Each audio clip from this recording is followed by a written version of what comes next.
नमस्कार. कनक खुशी news channel मध्ये आपल्या सर्वांचे स्वागत आहे. महाबोधी महाविहार मुक्तीसाठी नितीन गडकरी यांना देण्यात आले निवेदन. बातमी बघत राहा शेवटीपर्यंत कनक खुशी न्यूज चॅनलवर. भारतीय जनता पक्ष व ग्रामीण विभागातील प्रमुख बौद्ध कार्यकर्त्यांनी केंद्रीय मंत्री नितीनजी गडकरी यांना भेट घेऊन बुद्धगया टेम्पल ऍक्ट 1949 रद्द करून महाबोधी महाविहार पूर्णपणे बौद्ध धर्मियाच्या ताब्यात द्यावे अशा मागणीचे निवेदन माजी आमदार डॉक्टर मिलिंद माने यांच्या नेतृत्वात देण्यात आलेल्या यावेळी गडकरी यांच्या संपूर्ण प्रकरणात लक्ष घालून प्रश्न सोडवण्याचे आश्वासन शिष्टमंडळाला नितीनजी गडकरी यांनी दिले. बिहार येथील बुद्धगया स्थित महाबोधी महाविहार हे जगातील सर्व बौद्ध धर्मियाच्या आस्था व श्रद्धेचे ठिकाण आहे.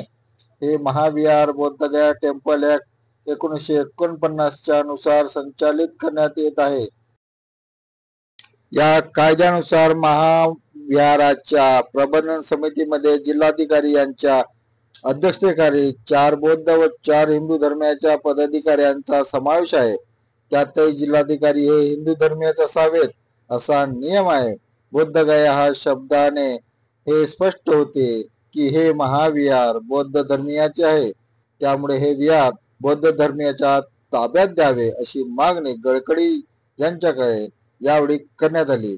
या शिष्टमंडळामध्ये माजी आमदार doctor Milind Mane, Ashok Mendhe, advocate Dharmapal Meshram, Sandeep Jadhav, Netaji Gajbhiye, Sudhir Jambhulkar, Arvind Gajbhiye, Manoj Chaure, advocate Rahul Zambare, Bandu Shirsat, Avinash Dhamgaye, Vatsala Meshram, Mohini Ramteke, Rakhi Manavatkar, Sanjay Bhagat, Bandu Gaikwad, Rohan Chandekar, Sudhir Ghodeswar, Shankar Meshram, Swapnil Bhalerao, विनोद कोटांगळे यावेळी उपस्थित होते.